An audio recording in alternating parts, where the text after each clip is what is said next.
Come down. Ooh, you make my high come down. Always tripping when you come around.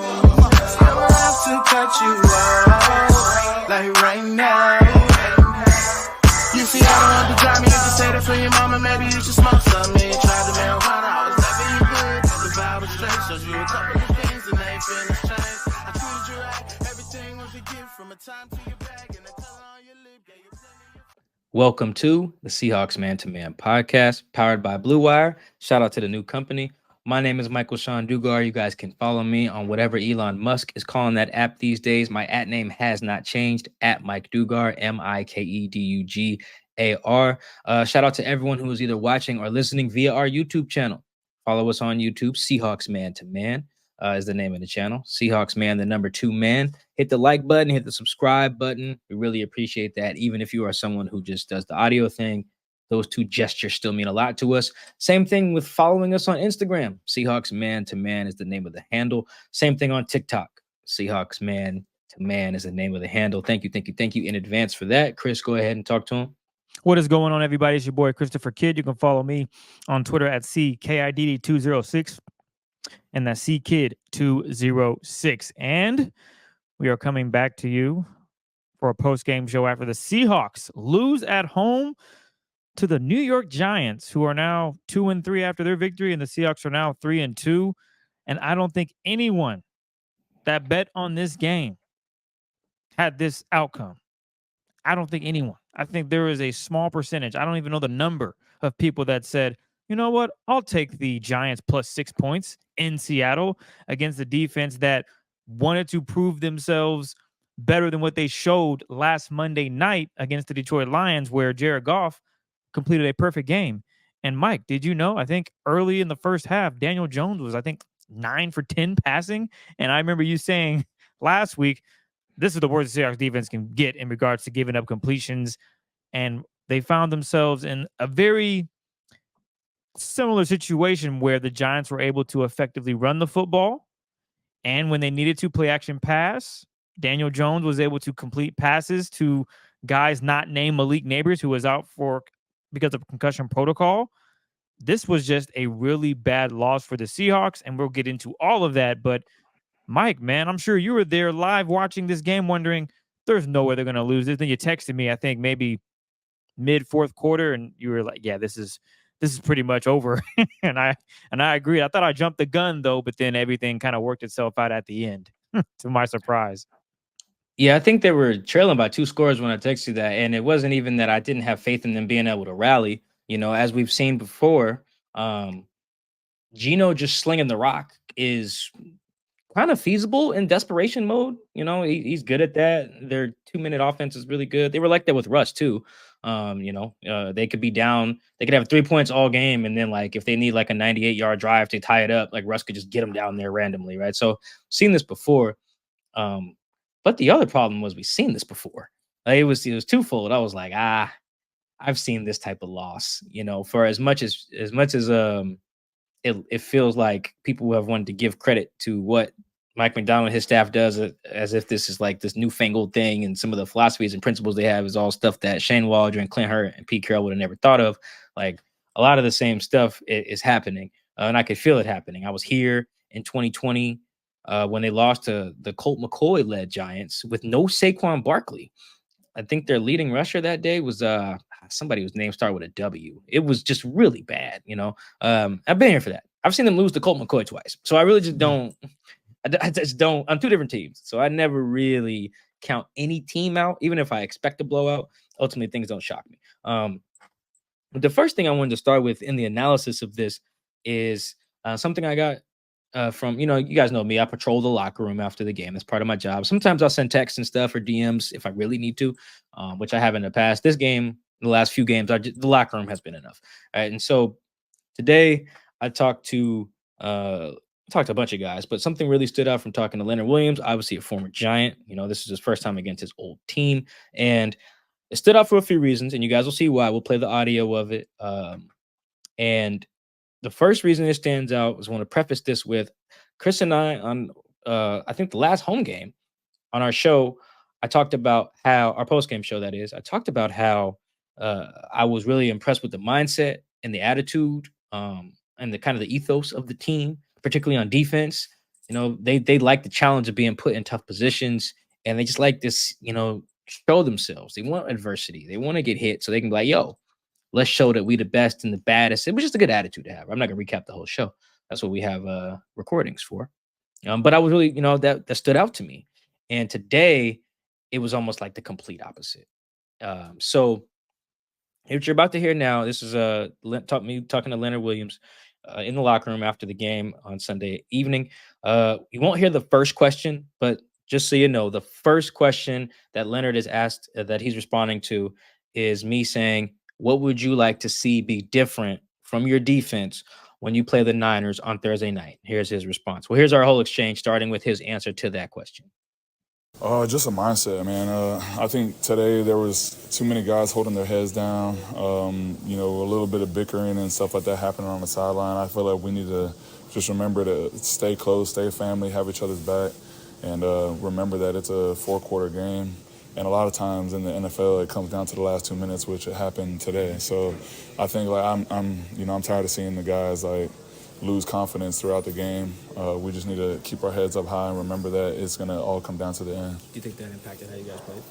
I think it did a little bit. I think we expected to come out here and beat this team. And I think in a way we kind of underestimated them and we didn't throw the first punch. And when we took the first punch, it kind of made us be like, whoa, as a team. You can kind of see it on people's faces and stuff like that.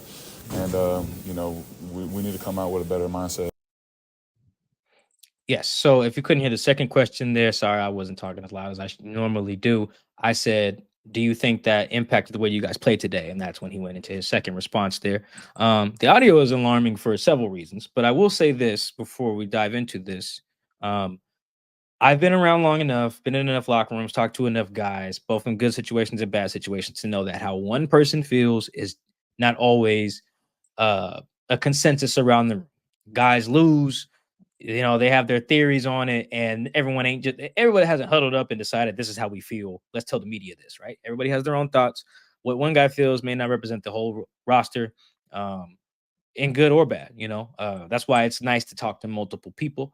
I've learned this in particular talking to Lockett sometimes, particularly when the offense isn't going well. His theories on why tend to be so different from literally everyone else, like Pete, Doug, Russ, DK, Freddie Swain, don't matter. His theories tend to be different. Not to say anyone is wrong, but I've just kind of learned you quote one guy doesn't mean everyone feels that way.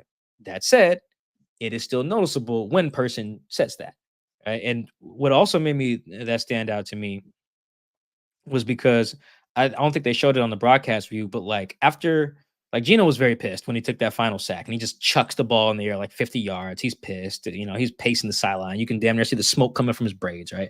And then on the field, the Giants still need to kneel it down. And guys aren't even on the field to do that. You can tell they had kind of oh, this is done. And you see Jaron Reed with his helmet off, just kind of yelling at guys yo, come on, let's get on the field. Let's go take this final kneel down and end this, do what we got to do, right? It seemed out of whack. Not totally, not like I was perusing the sideline the whole time, but Leonard kind of mentioned what I thought I was seeing.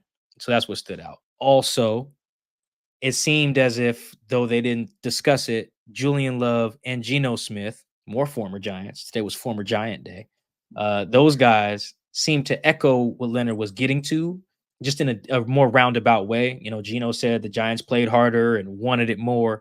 And then Julian Love or Geno also mentioned, if we play the way we did, it's the NFL.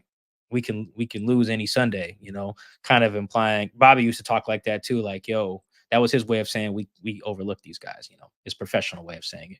And then Julian Love kind of mentioned, he talked about it as if he's still waiting to see, but it was the idea of struggling well, meaning handling adversity well. And he said, we'll see based on what happens in the Niners game. But he was kind of talking about the same idea of what happens when you face adversity. What do you do? Do you fold or do you stand up to it? And Chris, through the first couple of weeks, it felt like they could stand up to it heading into the Detroit game. And Now we didn't see it, and we got an instance, of a veteran player kind of mentioning that. And I'm not going to just dismiss what Leonard's saying is probably really accurate. It looked like that on the field for sure. It definitely looked like they thought they could beat the Giants because they were better than the Giants. They didn't have Devin Singletary, who their leading running back has a groin issue. You mentioned they already didn't have Malik Neighbors, their star receiver, and they played like that. They played like they thought they could just line up and beat the other guys. So again, that's another reason why that stood out. I was like, yo, that's he's kind of saying what it looked like it was. So let me go ahead and use that and display that. So I think that was jarring on a lot of levels, man. And especially the part, Chris, where he was like, I'm tired of seeing it. It's week 5. How often has he seen it? Maybe just referring to that day. I don't know. I don't want to make too much of a like fresh off a loss quote, because I know those can sometimes not age super well. But yeah, Chris, it was bad. It looked like they weren't prepared. At first, I was thinking that, but then it just looked like they just weren't ready or just they weren't in the right mindset. So it's interesting to see that was something that a veteran defensive player noticed. And it wasn't just on defense. Geno mentioned it a little bit as well. I talked to Tyler after the game, speaking of talking to Tyler, but he was just like, we gotta not just turn up when our back's against the wall. He was like, yo, why we need to just how can we play when it's tied, when we're winning? Like why we gotta be down to turn up? We gotta get out of that. And Geno talked about the same thing, So when multiple guys are saying the same thing along the same theme, I think it lends credence to the idea. And that's a bad idea. Like, that's not a good thing. You don't want your team to be bickering in a way that feels detrimental. You don't want your team to have a theme of like, oh, we're down, let's turn up, on offense at least, They got some other bad themes too of like, just getting beat, run defense, not running the ball. We'll get to all that. But just from a mindset and attitude and approach perspective after the game, I was like, this was not it. It felt a lot more like emotions over execution. And that's bad. That's bad. You always want to have execution. You can be emotional, but it can't be at the expense of execution. And that's what it felt like today. It's what it looked like today. Stood out that some guys mentioned that today. Not everyone did. For instance, I think I talked to Rayshawn Jenkins. He was like, we just got to tackle better. And he's not wrong. Maybe it is that simple. They tackled poorly today. He might be right. But Chris, just in general, hearing from a veteran like that, hearing from multiple veterans kind of find a roundabout way to get to something similar, that's very concerning. You never want the other team to want it more than you at the crib after you just got humbled in front of millions. You just don't want to, you don't ever want that to be the case, and the fact that it was today, me, I wait a little bit before I hit the panic button, but my hand's over the button. I'm twirling my fingers like my man and bring it on with the spirit fingers, and I'm about to hit the button if it get nasty on Thursday. But the fact that I have even been willing to have my hand hovering over the button so early in the tenure speaks to how bad that loss was today, in particular how they looked in losing. They lost by 9 points to the Giants without Neighbors at the crib. That's awful. Yeah, and listening to Leonard Williams talk, I know he was frustrated after that loss. And the one thing that really stood out to me from your brief conversation with him was him stating that they threw the first punch. And I'm like, wait a second. I mean, they marched 99. Well, they marched down the field, but y'all got a scoring touchdown defensively. If that's not getting the first punch in, I don't know what is. You guys took a 7-0 lead because young man fumbled the ball at the 1-yard line. Rayshawn Jenkins picks it up and takes it to the house. In my head, that y'all should have gotten some juice after that. They marched all the way down the field and fumbled at the 1. If anything, the Giants are like, damn, we just ruined our best shot at beating this team because we know they got some dogs on this team. Obviously, I'm not saying that's what the players are thinking, but deep down, it's like, damn, they got Spoon, they got Reek, they got Julian Love. Their D-line is getting healthy. Uchenna's back. He's been a monster before. All these things that come into play when you look at this Seahawks roster, because as Mike and myself have mentioned in the previous years, or actually just going into this season, on paper, this roster is pretty talented. So hearing Leonard Williams say, yeah, we didn't throw the first punch, I said, wait a second. Y'all started off with a 7-point lead and the offense didn't do nothing yet. that's a punch to me. If you get a turnover for a touchdown, and that's something Ray-Sean talked about earlier in the press conference last week, I want to say maybe Wednesday or Thursday, you guys spoke to him and he was talking about, hey, we got to get turnovers. They gifted you a turnover. They said, here you go. And y'all still find a way to lose the game. Mike and I were talking off wax. I said they should have lost this game by 2 touchdowns. At least there was nothing that they showed on Sunday that they deserved to even be in the game. That's how bad it was. From the poor tackling to guys not being in the right gaps, making tackles in the backfield, the routes that these guys were running, the offensive routes that was presented to the Seahawks DBs one-on-one. Mike McDonald trusts these guys to go one-on-one and win their matchups defensively. And that did not happen on Sunday. There were so many times where I'm watching the game saying, well, they look like they're in man. Okay, I know what's coming. A slant or core route or an out route. How are you guys as defenders not seeing this and being prepared and sitting on those routes? The one play where there was a double move, Daniel Jones overthrew him, and Nehemiah Pritchard was on. This is later on in the game. Nehemiah comes in, I think, for Reek, who got banged up. He's in the game. They've been running slants the entire time. And this time it's a sluggo. Slant go, gets outside leverage. He's open. If Daniel Jones can throw it to him, it's another touchdown, but he overthrows him. And in my head, I'm thinking, how are these guys just not prepared for what these guys are doing? I could see if it was Malik Neighbors that went for 10 catches, 100 plus yards. He wasn't even out there. So it was really mind-blowing to see guys that, I think Darius Slayton last year, I don't even know if he had 500 receiving yards. Putting things in the perspective, I don't even know if he was that effective last season. And for him to have a breakout game that he did on Sunday is kind of alarming, especially if you're a Seahawks fan not wanting. The whole conversation was, this is probably the best DB unit in the league. Well, Darius Slayton should be getting 100 yards against any DB unit that's that talented and good. No matter who's rushing, no matter what's going on, the DB should strap up. Look at the freaking New England Patriots, for example. You know what they do? They do a pretty good job outside of the Seahawks of strapping up. Christian Gonzalez ain't getting cooked all down the field. I'm not comparing Christian Gonzalez to Trey Brown or any cornerback on the Seahawks, but my big point is they're not allowing guys that probably shouldn't be barbecuing you to do so. If you're the third wide receiver on the team, you might not get 50 yards. Mind you, I don't know where Darius ranks, but I wasn't expecting him to go off. Wasn't expecting Wendell Robinson to have a touchdown. A lot of things went bad for the Seahawks, and it just goes back to not being prepared. They look as if they thought they could just walk out there and beat them, as if this team's not going to go out there and compete and play their ass off because they want to win too. Their backs are against the wall. They just got beat down, if I'm not mistaken, a week ago. So you definitely know they're going to come out with some fire under them and want to win the football game. And they did that from the jump. Their first possession outside of the fumble, as I mentioned, they should have been up 14-0. And the Seahawks just never responded. And it was, I'm sure, 12 fans, it was a tough watch. You were sitting here thinking, what the Giants, really? This team is 1-3. Daniel Jones they just paid this man. He hasn't looked worth any of that money that they're paying this man. But I'll tell you what, on Sunday against the Seahawks, Dable and them boys probably thought, you know what, if Daniel can do this for the rest of the season, we might have a shot. Yeah. Slayton had 770, by the way, last year. Oh, okay. So he went over 500. I will say this. You're correct. The reason that first punch, quote unquote, didn't feel like a punch is because of what led to the punch.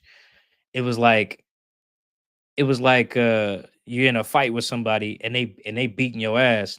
But as they go to deliver the knockout blow, they slip and fall and hit their head on the concrete. And then you win, and you get to go home and keep your backpack and your chain. Like, yeah, you won, quote unquote, but you was getting beat up. And it was a kind of a self-inflicted wound, which is why I didn't feel like a punch, like them laying the first punch, because that was a 16 play, I want to say 79-yard drive to get down there. That's 16 plays. That's a lot of plays to get down to the one. And then they came right back and had like an 80-yard drive for a touchdown and tied the game up. So in 2 drives, they had just marched on them. So yeah, that's why it felt like I got a couple texts from some people like, yo, we should be down 14-0 right now. but we not. So we rolling. And one other thing, we'll get to Twitter question. That's my favorite segment. There's another thing that stands out about this team, which is also why ahead of a short week against the Niners, I feel I got my hand hovering over the button, right? And this is why. Chris, can I read something? Oh boy, this is gonna get very interesting. What you got? What you about to read to us, man? I'm gonna read something real quick, and then I'll explain it. Okay. Right now, Seattle isn't running the ball well. It can't stop the run either. The team's lone redeeming quality is Smith's ability to consistently drop back and dice up defenses. After pulling the plug on let Russ cook and then trading the namesake of the movement, the Seahawks have been forced to let Geno cook. They've become overly reliant on quality quarterback play, displaying a lack of complementary football that makes this version of the Seahawks unrecognizable. Chris, you know what that is? That's what I wrote 2 years ago on December 13th ahead of a Thursday night game against the Niners. They, I believe, had just lost to, I think, the Panthers. I think they had lost to the Panthers. Either the Panthers or the Raiders. Doesn't matter. We can look that up. But they had just lost a game to a team they should not have lost to. And they had a very clear identity at the time. And it was that they had no identity. It was that they were just Geno's arm or bust. No run defense, no run game, no identity. Just let Geno spin it. And it feels like we are right back there. That's the other thing I came away from this game. I was like, I've seen this game before. I saw it a ton in 2022. I saw it a ton in 2023. Not to say that they'll suffer the same fate as those 2 seasons per se, but I just feel like everyone listening to this show right now knows what happens if you are a team that either A, doesn't run the ball or can't stop the run and are overly reliant on Geno Smith to just spin your way to victories. That will not work. You'll beat a couple bad teams, like we've already seen. A competent team will beat you if that's what even not an incompetent team can still beat you, I guess, on the right day. Like we've seen it. We've seen it. We know what that looks like. And that, Chris, is the other alarming part about this is for all the changes, to change the coach, change the head coach, the coordinator, take down the signs, get new messaging, new team building stuff, the OC rapping in Nashville at the barbecue spot on stage. Like it's all new vibes, it's everything, new juice in the building, new coach, new DC, new scheme, new everything. We are 5 weeks in. This looks like a very similarly flawed team we've seen in the past. And that it's very concerning. Perhaps that's because a lot of the personnel has not changed. So the play is the same. I don't know what exactly the cause of that is. I'm not writing a prescription to fix it. I'm just diagnosing the problem at the moment. And the problem is this looks very similar to the flawed teams of the past. Same recipe.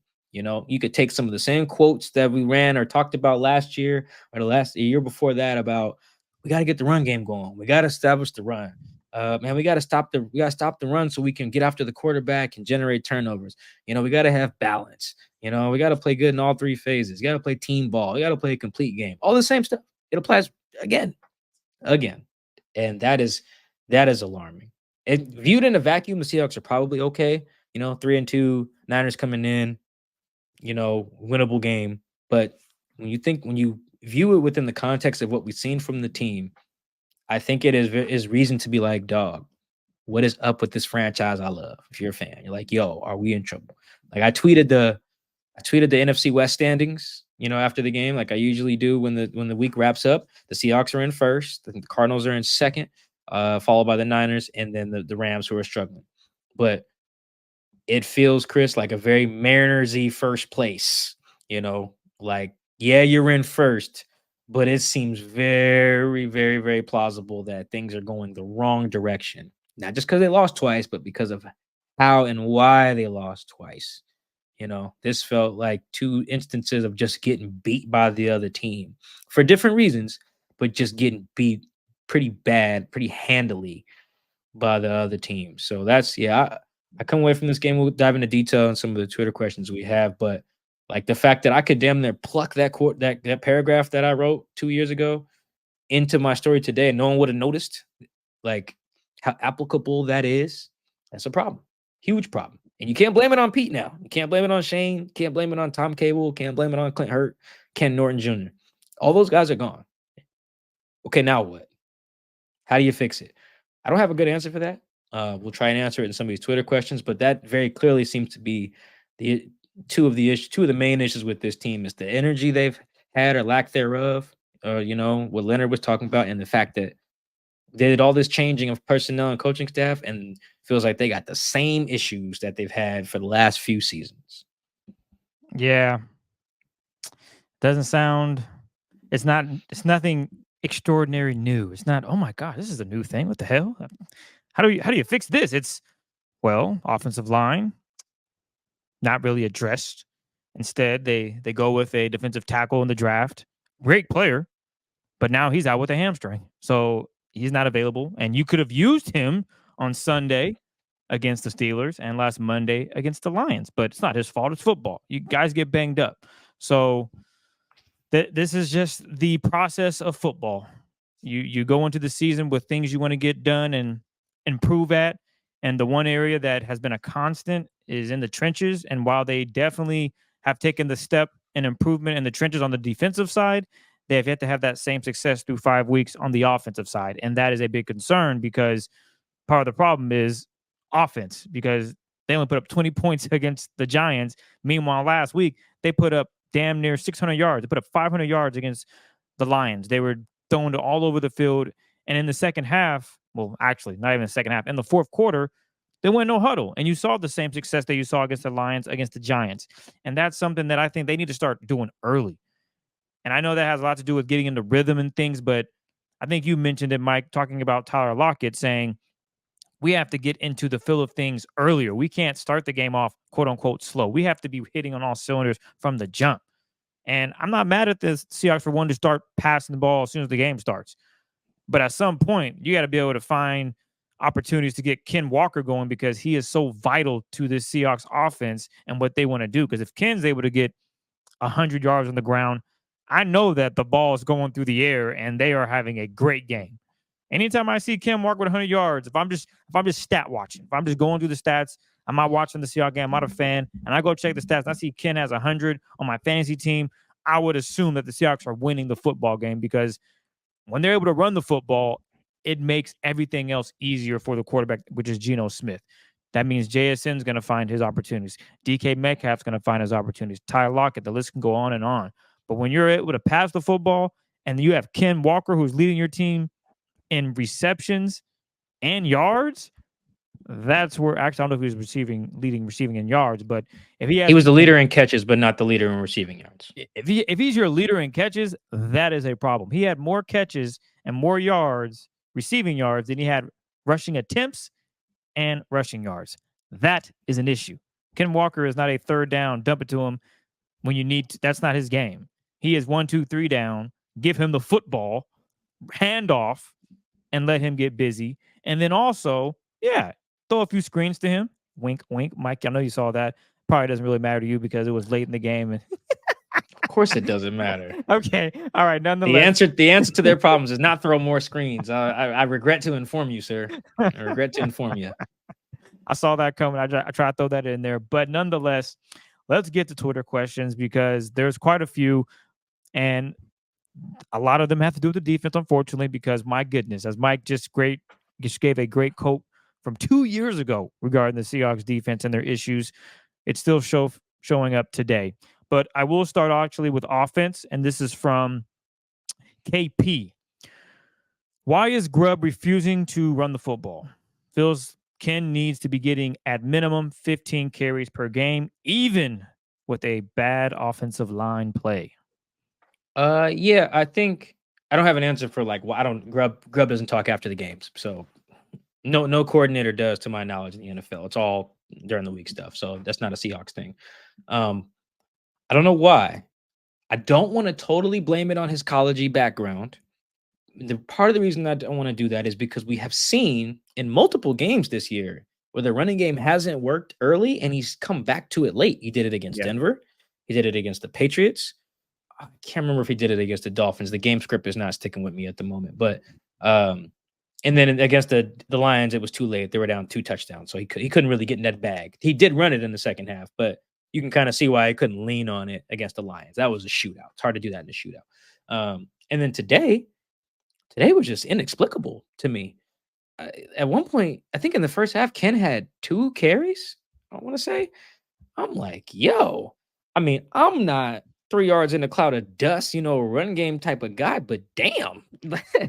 What did Ken do? Is he sick? He got the flu? Yeah, in the first half, Ken had 2 carries for 2 yards.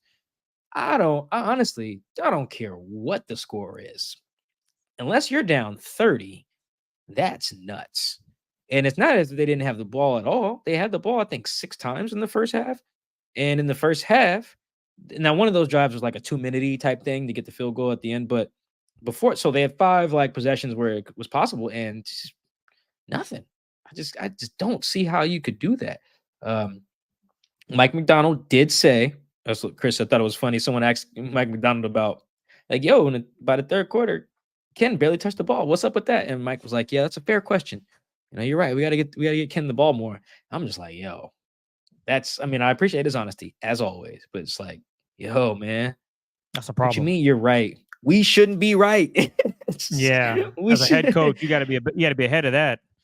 Yeah, man, we shouldn't be right. I mean, it's not that simple, but I mean, I thought that was kind of funny. But Mike McDonald said that they wanted to get Geno going early, which I could kind of see when you look at like the Giants front with Brian Burns, Dexter Lawrence, Kayvon Thibodeau. Maybe you do want to attack their secondary, which is a little bit more vulnerable. Rookie safety, Deontay Banks is like their CB1. He's like, okay. He's not like some of the other guys DK has faced, for the past month. So I can see maybe attack them through the air. Okay. But midway through the third quarter is when Ken got his 3rd carry. I don't care what the game plan was going in.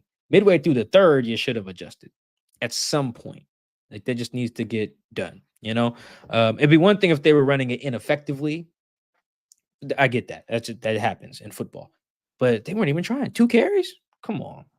2 in the first half, and he only finished with 5. It's not like he got busy later, So I thought that was just inexplicable and inexcusable, really. I don't think no team should really do that. I don't really care who your running backs are, but particularly a team that has Ken.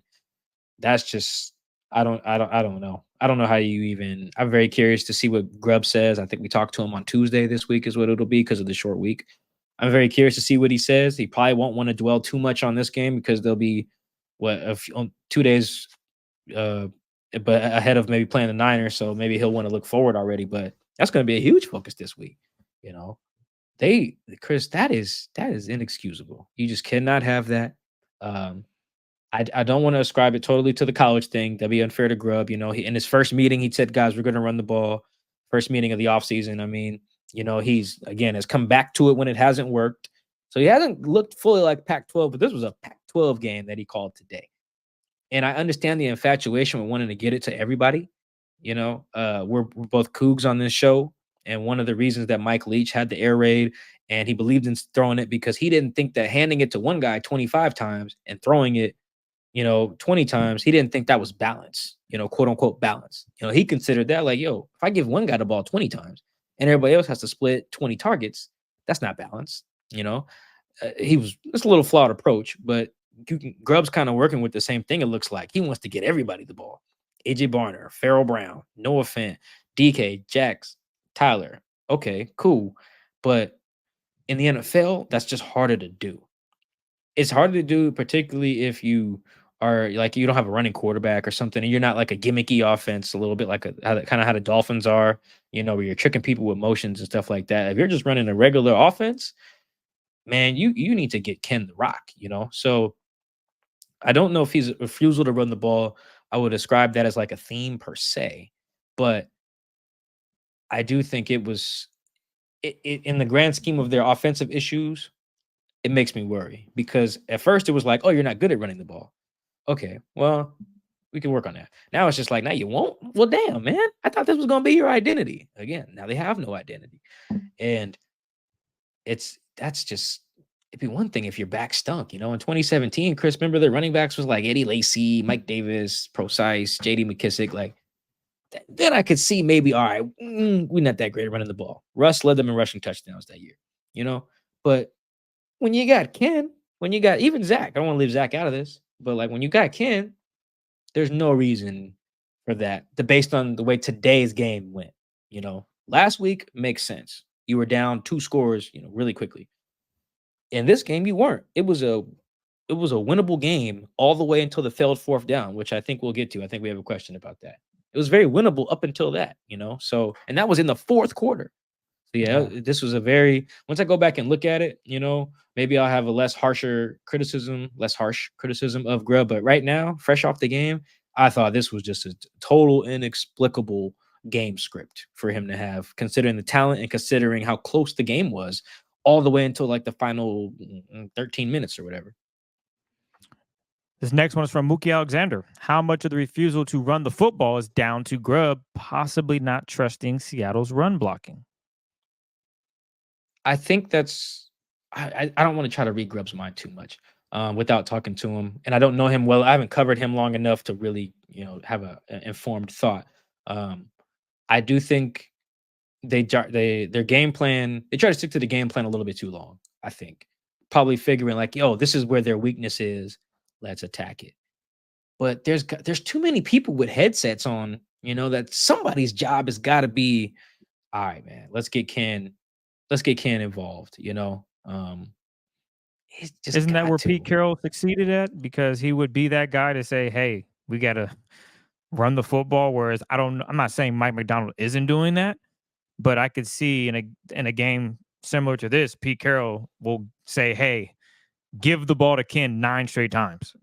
We'll figure it out. No, I think you're right. Yeah, the mechanics of that are interesting because Pete was worried, Pete didn't call plays. So he had time to maybe think about those things and butt in. Butt in is the wrong word, but you know what I mean. Chime in, give advice, give guidance. Like, hey, let's get the run. It sounds like Mike does some of that stuff. And I don't know the mechanics of it. I haven't been around these guys long enough to know how it works for sure. But we've seen Pete do that in game, game to game. Remember in 2018 when he first hired Shoddy, they just didn't run the ball for like 2 weeks. Didn't use Chris Carson in that Bears game on Monday Night Football, and then Chris got 30 carries the next week against the Cowboys, right? So, and that was after Shoddy and Pete met and was like, Pete was like, I hired you for a reason, run the ball. And Shoddy was like, okay.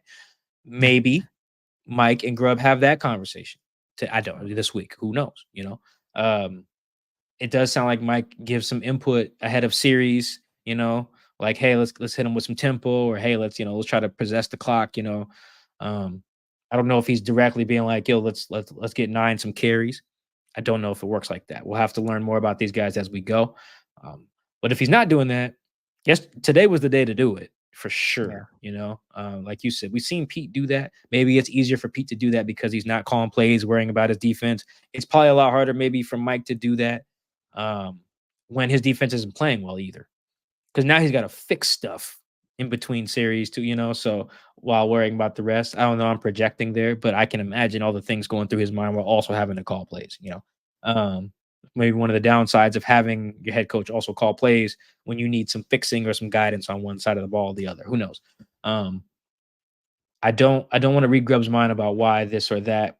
I feel like it's not as simple as he doesn't trust the O-line to run block, because this O-line is much better at run blocking than it is pass protection.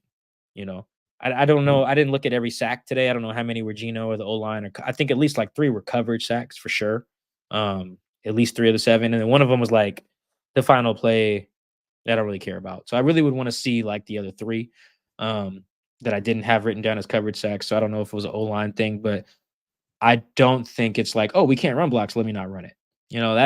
I don't think any coordinator really thinks like that, too much, particularly this early in the year. And with this O-line in particular, they're better at run blocking than pass pro. So I would highly doubt that that's it. Without hearing from Grubb, I would doubt that's it. I really just think this is an example of the growing pains of a first-year NFL OC. That's what it feels like. He's figuring it out too. It just sucks they had to take a nasty L along the way. This next one comes from Brian Lindy. Does Mr. Never Kick agree with the decision to go for it on 4th and 1 on their own 35, down 7 in the 4th quarter? Yeah, actually, you know me. I am hashtag team never kick. You know, that's me. I'm the president, the founder, all that stuff. You know, of hashtag or team hashtag never kick. I just think the play call. I just need the process to be good. You know, in general, on 4th and 1, depending on the one, you know, sometimes it's inches, sometimes it's a long one. It can depend. Um, but depending on the D&D down and distance, or I guess the distance in this case, if I got a quarterback over 6'3", I'm probably just gonna sneak it every time until they stop it. You know, that's not foolproof. We've seen Geno not get one against the Patriots, I think it was, but that would be my default. You know, um, if not, I generally like running it. And the thing that I don't know if we talked about this on the show, but when it comes to 4th down, I generally am against any play call. This applies for 2-point conversions too, actually. Any play call that is reliant on them falling for something, them being the defense. Like if you need them to make a mistake so you succeed, I feel like you're playing with fire. Now, if they do make a mistake, that's fine. But if the play is, oh yeah, they're gonna think we're doing this, and then we're gonna do that, and then it'll work. I think that's dangerous, particularly when the person you're counting on to do the wrong thing is like a veteran player. You know, now if you're just attacking a rook, you know, or someone making their first start or whatever, you know, someone just called up off the practice squad, then maybe that's fine. But just in general, as a theme or a thesis or whatever, philosophy, I guess is the word. I don't like if your plan is, yep, they're gonna do this, they're gonna fall for this fake, or they're gonna crash down on this, and then we got that. I don't like that, which I feel like that's what their 4th down play was. It was, without me knowing the ins and outs of it. I actually didn't talk to anybody about it today. I felt it was kind of there was so much more going on, and the locker room was empty. Guys were short. I didn't get a deep dive on it, but I think that they were kind of counting on Brian Burns to crash down on Charbonnet, thinking that they were going to hand it to the up back in that scenario and try to get the first, which they probably should have done. But Brian didn't. He just went full speed ahead and got it, you know, and just the play had no chance. That would be my guess. When you're relying on that, that's really tough. It's really tough because as we've seen, that just doesn't always work, especially with veterans. Veterans are smart. Just like the Seahawks have guys who can diagnose stuff and freelance and do different things than what they put on tape. The other guys got stuff too, you know? So, yes, I like the call. I like the decision to go.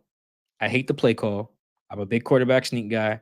Play action is not a bad thing, but I feel like in that particular scenario, they were counting on the other team falling for something or doing something wrong or being duped or some type of deception.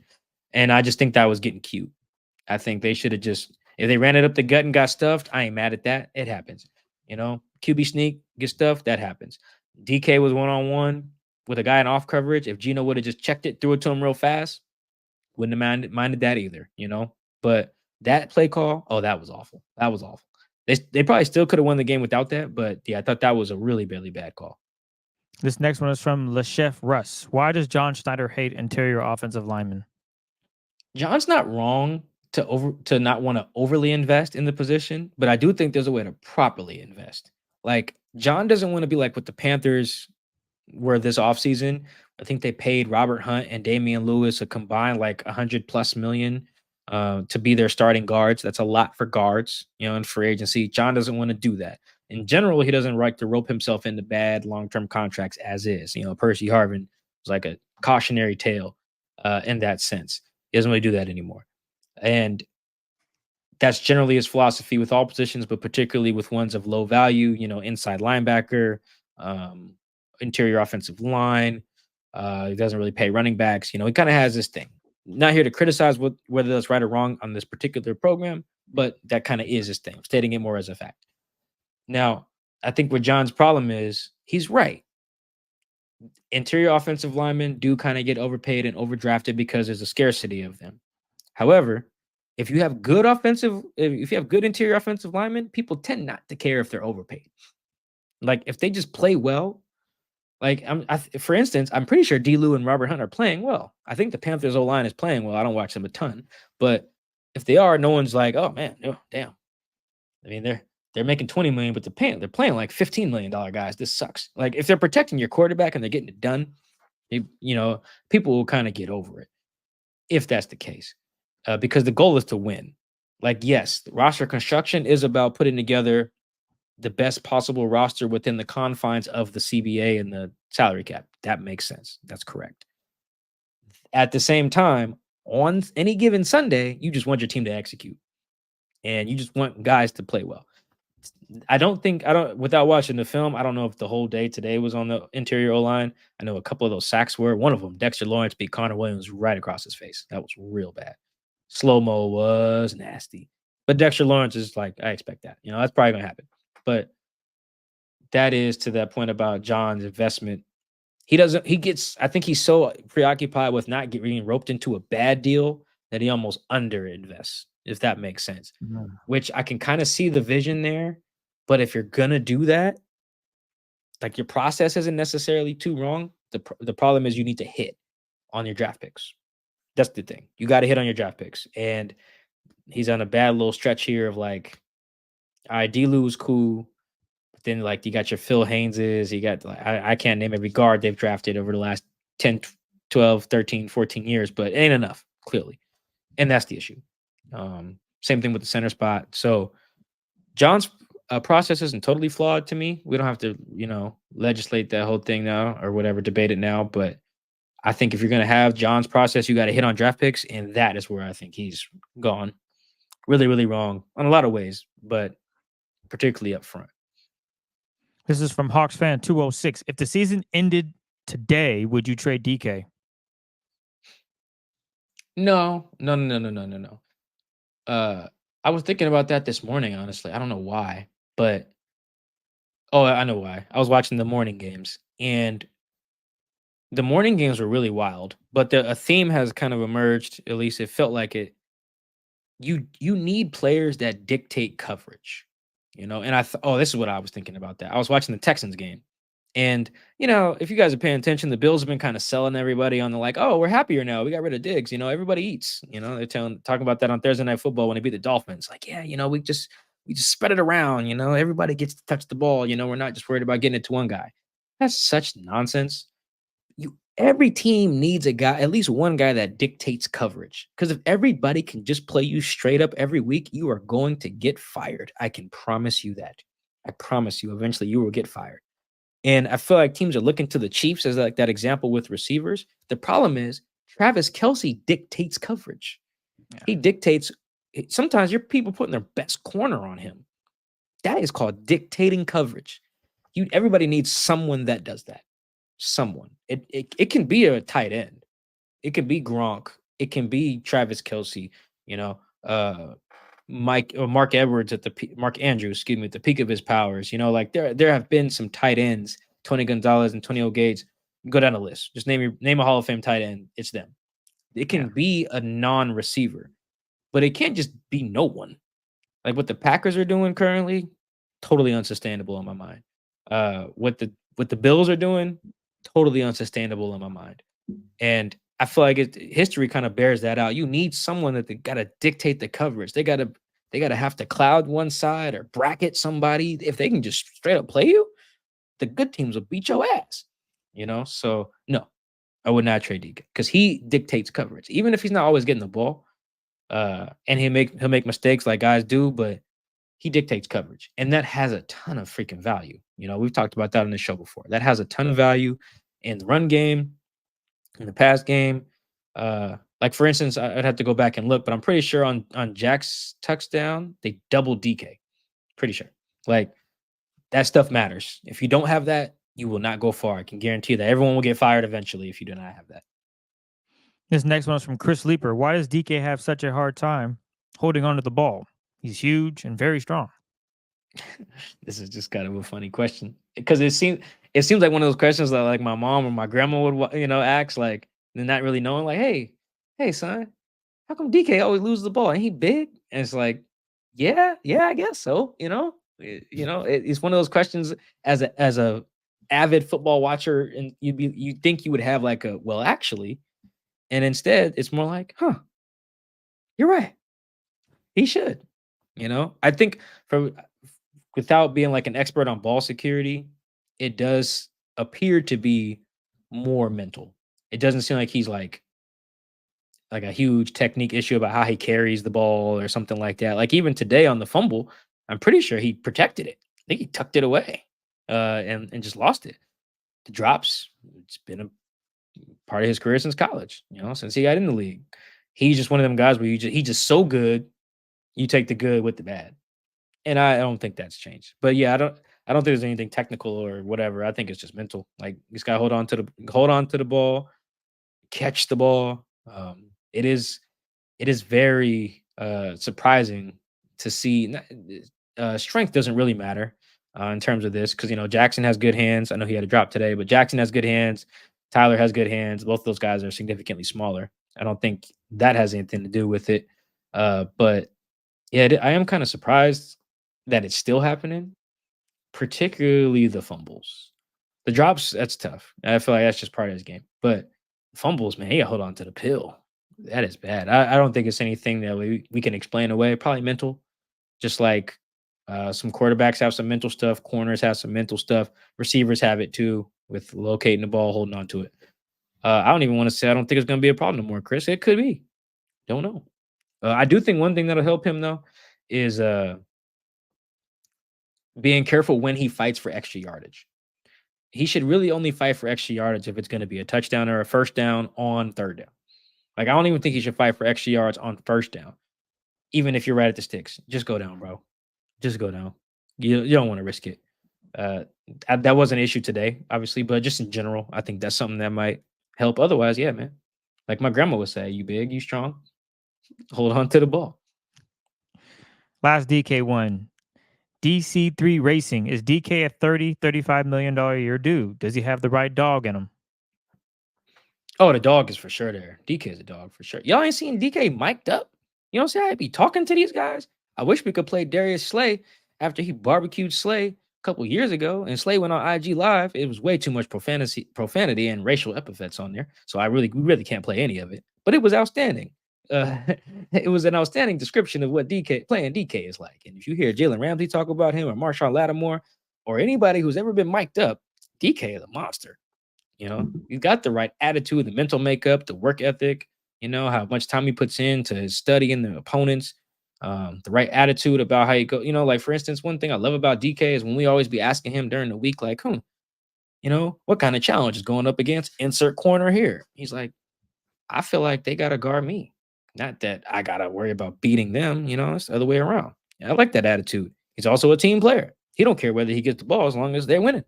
He understands that he's got to be a good blocker. He's a willing blocker. I feel like his attitude is generally fine. He's got to hold on to the pill. That's it. I feel like we're overthinking things with DK because of the price tag and because of like his physical stature, which there's some critiques to be made there. Even DK admitted he's got to be better at the 50-50 balls. He said that was something he worked on in the offseason.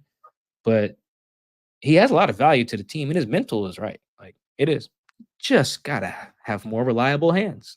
It really is, I feel like, just that simple for him. This next one comes from Kemwell Santana. Vibes are low today. Who are the dogs in the team that can help rally this team when times aren't going well? That's a good question. I think we're still figuring that out, but off rip, based on what I know about the makeup of the roster, I know Jay Reed is one of those guys. Jay Reed is somebody who holds people accountable, not afraid to speak up. He's done it in the past. I know he's very comfortable doing it. I'm not sure if Leonard is in that space. I'm not really sure. I'm not really sure how that goes in the DB room. I know Spoon will. On the practice field, I don't know how it goes in the regular season. I don't know if he did it a lot last year because he was a rook. He was hurt a little bit too, so I don't know. But I feel like the secondary is generally pretty accountable. I don't know much about the linebackers. I don't know, like personality-wise. I don't know much about Jerome. I don't know anything about Jerome, really. I don't know anything really about Tyrell. So we'll see how those guys handle it. But I do know Jay Reed for sure. Chenna, should have mentioned Chenna. He's another guy. Geno for sure holds guys accountable. Trying to think, is anybody else up front? I don't know about the O-line, and I don't know about the tight end room. So I would say Geno for sure, Jay Reed. Who else did I say? Those are the ones I know for sure. Spoon. Let's go with that. Let's go with those Those three, I would say. Maybe Leonard as well. They got enough. I feel like they got enough. It really is just whether everyone is buying in. We'll see. Thursday will tell us everything. The season's either over or it's on Thursday night. Mm. There's no in between. It's either the season's either cooked or it's on. So we'll see. From Michael Shea, can the Seahawks win the division at 8-9? Will the Seahawks win the division if they go 9-8? I don't think it'll get that yucky. Let me look at the division standings right now. And I say that in the NFC in general. So Dallas is playing right now. They could win the game or not, but at the time we're recording. But right now, the Washington Commanders are 4-1, and everyone else is either 2-2 or 2-3. Again, Dallas is playing currently. Minnesota's 5-0. Detroit's 3-1. Chicago, Green Bay. Okay, so everybody in that division has above 500 record. And then Atlanta plays today. Or Atlanta's 3-2, Tampa's 3-2, New Orleans plays the Chiefs on Monday Night Football. They're 2-2. Yeah, I mean, I'm just not super sold on pretty much anybody in the league right now. I feel like everybody is like damn near fatally flawed. Even like a good team like Houston, even Minnesota today. I watched the London game. I was like, oh, that's a beatable team. Sam Darnold, you're not fooling me. But if we were specifically to look at the NFC, I think the answer to that is going to be answered on Thursday. Is going to be found on Thursday. Thursday really is. I cannot overstate. Chris cannot overstate. No one can overstate how big Thursday night is. You haven't beat these guys since 2021. Yeah, you've lost 5 times in a row. You kick your butt every time. And right now, that will be a 3rd straight loss. That'd be 3 straight NFC losses. That'd be another loss at the crib. I just feel like there's so much riding on Thursday. Damn the record. But just like Thursday is really all that matters right now. And going forward. Because if you can't beat the Niners, you can't win a division. Doesn't matter what your record is. So that answer, sorry to just kind of cop out, but I really feel like we'll learn Thursday, man. Like if you cannot beat the San Francisco 49ers, you will win nothing. I can promise you that. And I think that the reason I think that if they beat them, it's on is because, Chris, what it'll take to beat the Niners will require fixing almost literally all of their issues. They're going to need to stop the run it better, have balance, block good. Like they're going to need to do everything they're not doing now. They're going to need to do to beat the Niners. They're not going to fluke their way into beating the Niners, I think. They're going to have to beat them straight up. And if they do that, then it's on. If not, panic button. We're going to start the show on Thursday night with the panic button if they don't beat them. Speaking of the Niners, this is from Matt. What are some reasons I should be optimistic heading into Thursday's game? Oh no, Chris. Today was not the day for optimism. I will. Let's go with this. Geno still looks good. There's that. I bet you this is going to be another game where the film makes Geno look good. He had a ball that was late that got broken up by Banks. Probably should have just thrown to Jackson. I think that was 3rd down. And sliding short of the sticks was bad. I don't know why he didn't just dive. He usually has much better awareness than that. He probably should have definitely should have dove forward on that. Otherwise, he had a good game. Let's see. What else? Was there anything else worth positive? Oh, the Niners don't have a kicker. Their kicker got hurt today. I don't know how bad he's hurt, but maybe that impacts them. I feel like the last time the Seahawks beat the Niners in a big game like this, it was 2019 on the road on Monday Night Football. And I think they had a backup kicker at the time. And I think that kicker missed once or twice. And the Seahawks ended up winning, I think, in overtime against a Niners team that was either undefeated or only had 1 loss at the time. So maybe that helps, them not having a kicker, never kick.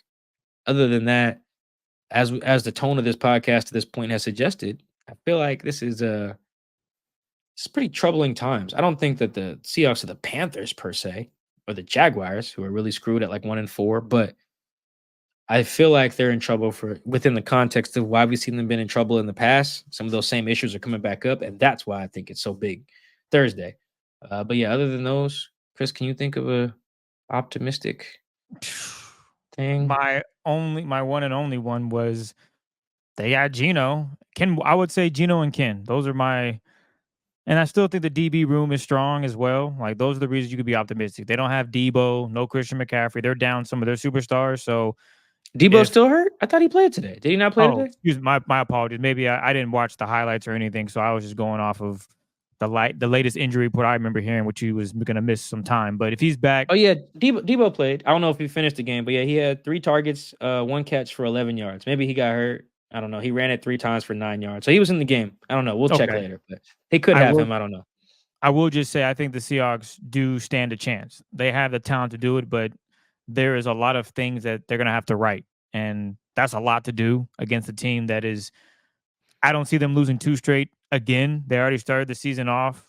I think what is it? They lost 2 straight previously. I think a week prior, and now they just lost to the Cardinals. I don't foresee them losing a second straight game in a consecutive season. That would mean they're now what 2-4. I just that would be crazy. To your point, they lost to the Vikings and the Rams in back-to-back weeks. So this would be their second time losing back-to-back games. To your point, that would be. I just don't know if they would do that. But hey, this is a great test for the Seahawks. But I do think they have some to give you some optimism. Ken Walker, DK. I mean, I could just name all the stars on this team that you would expect to go out there and play well. And if they play well, that gives the Seahawks an opportunity to be victorious, and it's a home game. So I guess it don't matter because when's the last time they won in Seattle against the Niners, Mike? I think that was 2021. I think I have that right. I think 2022 they got swept. They lost 3 times to the Niners in 2022, and then last year they got swept again. So yeah, I think it's been 2021. The game where I think Adrian Peterson scored the last time the Seahawks beat the Niners. So that just shows you how long ago that was. That's tough. But this next one is from Aiden Simmons. Looking at the schedule leading up to the bye, where do you see the ceiling, realistic, and floor of record for this team? Yeah, I'm not trying to dismiss the question per se, but I really do think Thursday is what, like, everything comes down to Thursday. I mean, I think they can beat the Niners. I have to really go watch. I haven't had a chance to really sit down and watch them this year just because of my schedule and because of when they play. I think they can, but the problem with the Seahawks is currently constructed and the way they're playing and what they're good at and what they're bad at, that formula that they have, you can lose to literally anybody like that. When you can't run it and you can't stop the run, either you can't or you won't run it, and you don't stop the run consistently, you can lose to almost lost to the Patriots. Like you can lose to anybody like that, home or away. That's how the Seahawks in 2022 kept losing to the NFC South. That division stunk. They lost to everyone. Lost to the Raiders that year. The Raiders stunk. Why? Because Josh Jacobs turned into Barry Sanders. They lost to the Bucks. The Bucks could run it that day, and that was in Germany. The Panthers ran all over them. It was Sam Darnold, it was Chuba, and another guy was their running back. Can't remember, but he had a career day. The other guy did, and it was the other one. Oh, Taysom Hill ran all over him in New Orleans. If you can't run it or won't run it, and you can't stop the run, you can lose to anyone. So, yeah, I could look at the schedule and say maybe they beat them, maybe they beat them, maybe they beat them. Sure. Yeah, maybe they go into the bye week 6-3, 5-4. Let me see. 1, 2, 3, 4, 5, 6, 7, 8, 9. So, yeah, maybe they're 5-4, maybe they're 6-3, maybe they're 4-5. Who knows? The point is, with this setup, if they don't fix at least 2 of these things, either start running it really well or fix the run or fix your run defense. Pick one if you have to. Doesn't matter which one to me. Like, unless you do one of those things, you can be 3-6. You can literally lose to anybody. That's why those 2 elements of the game are so important. So for them to be so bad at those, or at least inconsistent with the decisions to run the ball, run defense, blah, blah, blah. That's why it's so alarming where they're at right now. So, yeah, I mean, I could give you a record prediction, but honestly, I don't think it matters. You could be 6-3 at that point, 3-6. You got to fix those 2 issues. I think at least one of them will probably get fixed. My guess it will be the run game on offense. But until we see it, yeah, your season's over if you can't do either. If you don't fix those things, season's over. Damn the bye week, week 10, whatever. We're gonna be saying the same thing on every pod. Me and Chris are gonna have to spend an hour trying to figure out new stuff to say on the pod.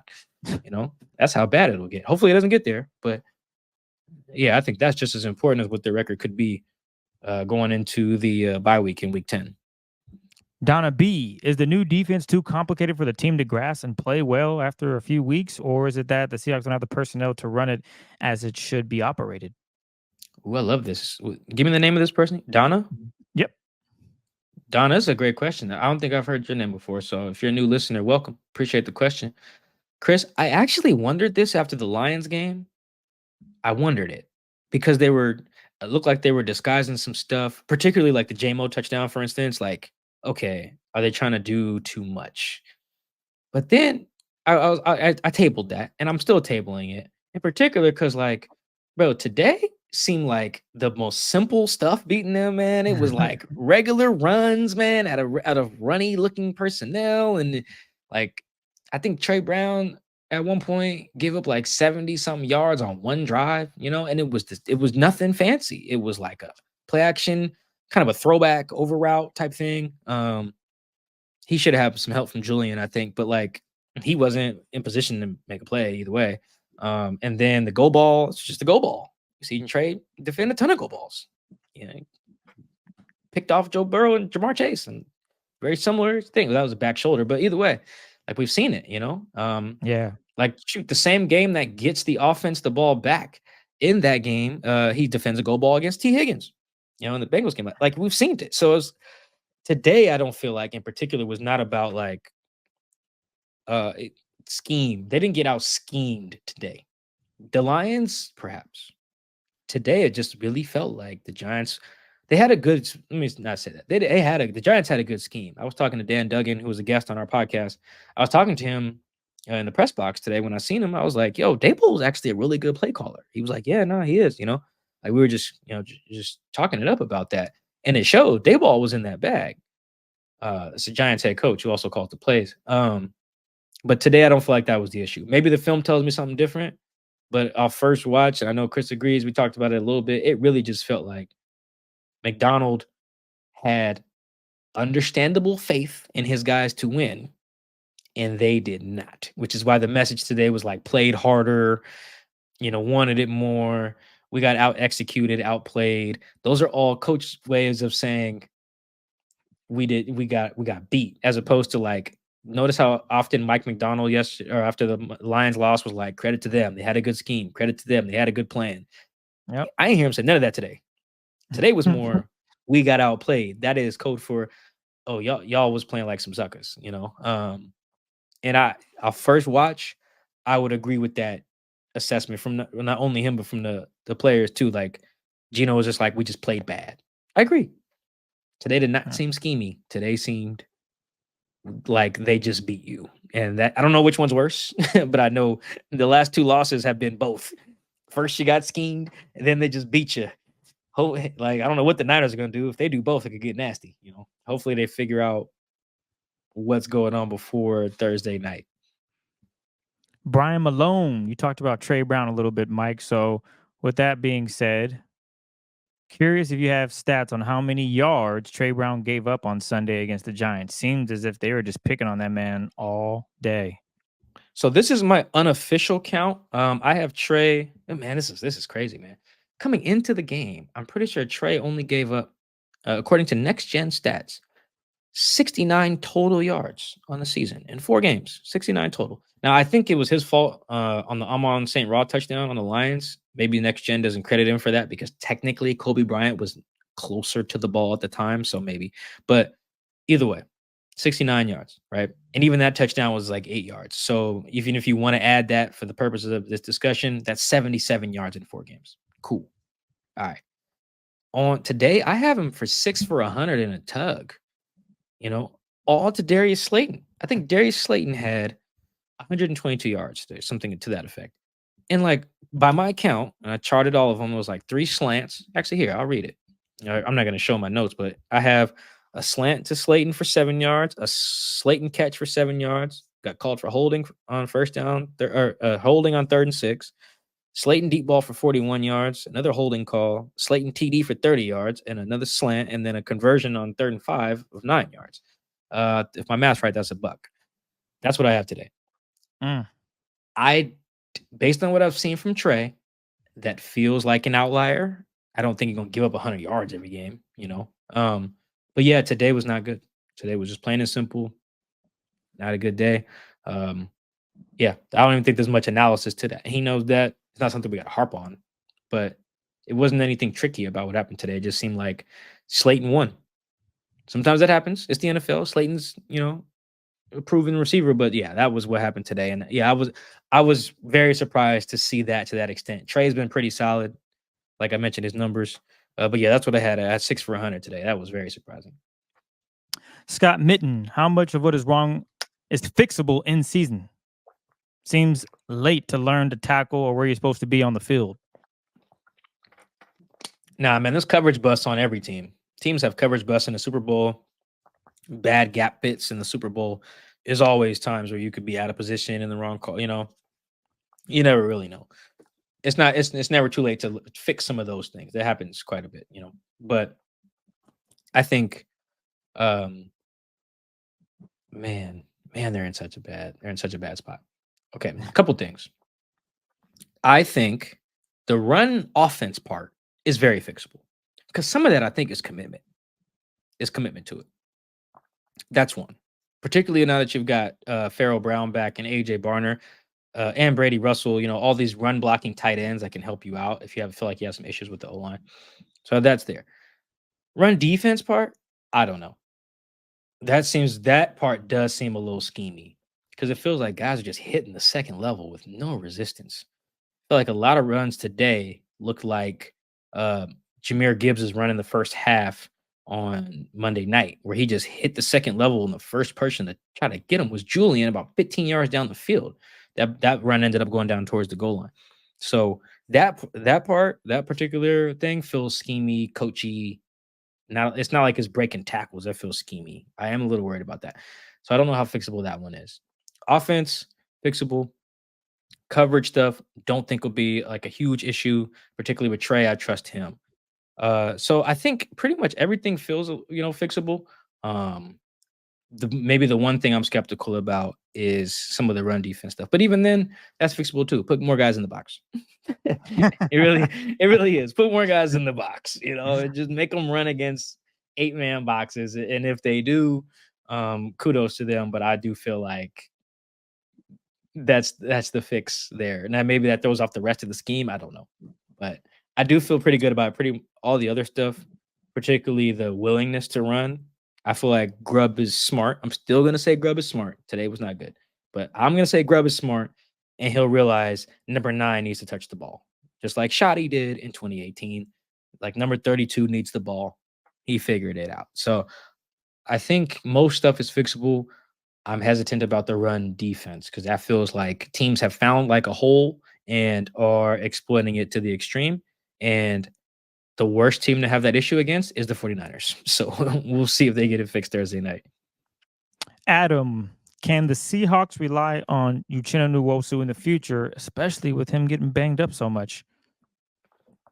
Yeah, I mean, probably a fair question at this point. I don't know how banged up he was with the Chargers. I wasn't following his career heavy enough. I also don't know if it's worth even looking that up. That said, generally with injuries, I worry about very specific ones if you have them. ACLs can be an issue, well, not as much as the past because I'm more modern medicine and all that good stuff. Hamstrings, Achilles. What else is really bad, Chris, that we will worry about? Hamstrings, Achilles. Groin, any soft tissue. I'll say that. Groin injuries is another one. Yeah. Although groins may not linger as much. It depends on the severity. But yeah, you're right. Groin, hammy. Oh, back. If you have a bad back, it's over. I'm generally not rocking with anybody with a bad back. But I don't think those are any of Chenna's issues. He got his knee tweaked on the cut block or whatever. Peck.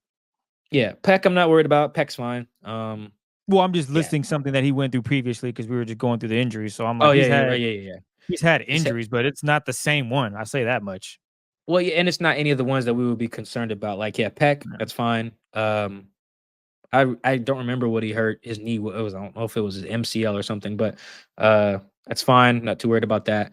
And then right now, I think he has a thigh injury. Yeah. I'm not worried about that either. So to answer the question, I'm not super worried because of those type of injuries. Not to say that, I mean, you can't get hurt more, but it's football. Anybody can get hurt at any time, Yeah, if it was Achilles or calf, ACL, or What was the other one? Oh, back or hamstring. Hamstrings is tricky, and then backs. Hamstrings, I wouldn't be worried about long term, but definitely within season. Like a hamstring can just be bothering you all year, and that could be very Forever. forever. Yeah, I feel like T Higgins has a hamstring injury every year. I feel like Keenan Allen had that issue for a while too. But as long as it's not that, I think they'll be fine with Chenna. This next one is from Andrew Hill. Are the completions on defense over the middle a defensive back issue or a linebacker issue? Against the Lions and some other teams, it was a linebacker issue, and I do think that's something to keep in mind as they play the Niners, because the Niners are going to keep hitting them with that stuff because it ain't broke, don't fix it. Today, it really felt like screen passes and Slayton winning his one-on-ones. I feel like that probably, if I had to go chart it, like let's assume, okay, cool. Let's say I got Slayton down for 100 just on Trey, and he had 122 total. What did DJ have?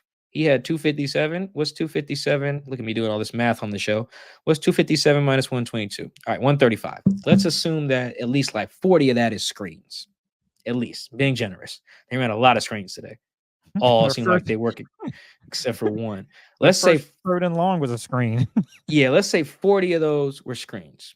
So that's 95 other yards that we're accounting for. And I don't think a lot of that was like the over the middle in breaker stuff that we've been accustomed to seeing them lose to, you know. So in general, I feel like the issue with those when we see them against like Stafford, against Jared Goff, against Purdy, or just whoever is quarterbacking the Niners, it's a linebacker issue. Very much a linebacker issue. Today, I do not think that was the case. Today, that's not how they got cooked.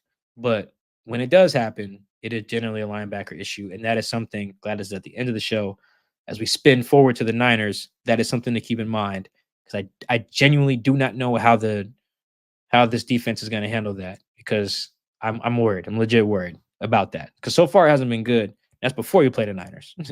So when you play the Niners, well, you know, that's got to be, outside of stopping the run, that's priority number one. Protect that middle of the field on those end breakers. Force Purdy to have to beat you outside the numbers. If he does, you know, it happens. But if they just beat you over the middle, hitting your linebackers and in front of your safeties, yeah, man, I'm going to be hitting the hell out of the panic button Thursday night. Last one comes from Eric Wall. A good Lions team beat us last Monday night. A bad Giants team beat us on Sunday. Do you think fans overestimated how good the defense actually is? I can't speak for what the fans did. I know I was high on some elements of the defense, particularly the ability to get pressure, you know, without blitzing. Well, so much for that. They couldn't get to Jared Goff, although that was a little bit easier to explain because of they were just play actioning them to death, and you know, they didn't face any third and longs really that many, and shoot, they only faced, I think, 6 third downs altogether in that Lions game. You know, today they faced a lot of third downs, but they were mostly third and shorts and third and mediums too. So, and they had a running quarterback. So, I can't speak for what the fans did or did not overestimate. I will say some of the things I thought would be sustainable were not, or have not been. They are not pressuring. They had a decent pressure rate against Goff, but they did not affect Goff. I feel like we could all agree. Pressure rate be damned. They did not affect Jared Goff. Did not affect Daniel Jones neither. Oh my God. Daniel Jones. He had 3 sacks, but one of them, he just fell down. And the other one, he was scrambling, and I think Baker got him from behind. Someone got him from behind. Baker stops him for like a sack of 0 yards, but it was pushing him out of bounds. That's not like a sack.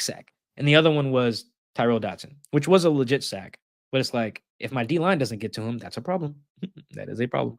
So, yeah, I don't know what the fans did, overestimating or underestimating. I know I personally thought that their pressure would be consistent, particularly because they weren't blitzing. I thought their tackling would be consistent because I thought they had good tacklers on the team.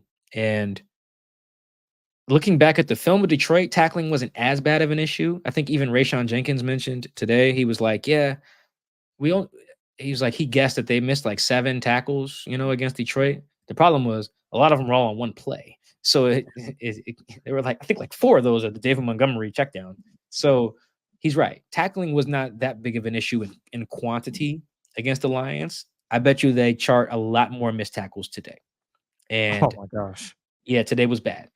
So I think I personally just overestimated the idea that tackling and pressuring the quarterback would be consistent. I thought those would carry, particularly at home.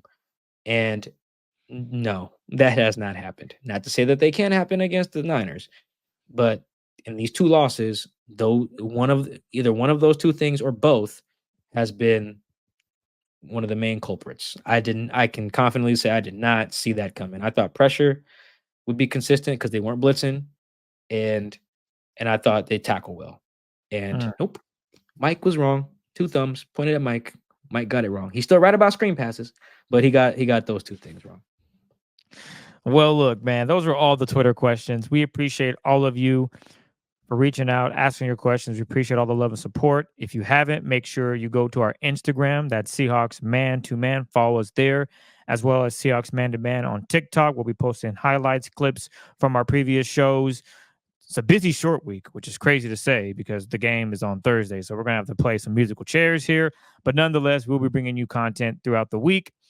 And yeah, it'll be a fun one because this is a game that means a lot for both teams, as the Niners are not where they want to be right now. And I'm sure Mike McDonald feels the exact same way. And unfortunately, someone has to lose on Thursday. I don't think it'll be a tie. I will give you that much information. But again, make sure to subscribe as well on YouTube. That's Seahawks Man to Man. So if you are listening to this pod and you haven't subscribed yet, come on and join the family over there on YouTube and subscribe. Seahawks Man to Man. Seahawks MAN2, the number 2 MAN Man. Seahawks Man to Man on YouTube. Mike, is there anything you want to add before we get on out of here? Yes, always appreciate the love and support. Chris and I are just two guys talking to ourselves without you guys listening and watching every week. So we really appreciate that. And Chris is right. We'll have at least one more show before the game. We're going to watch the film for sure. Well, for sure, we'll have our one big thing. Probably going to scrap talking to a Niners beat writer because of the short week. But we're definitely going to watch the film and give you our one big thing before the game. So make sure you subscribe to our YouTube channel and subscribe and whatever, liked and everything on all audio platforms as well. More content coming this week. And after that, we'll talk to you post game on Thursday. Have a good week. Peace.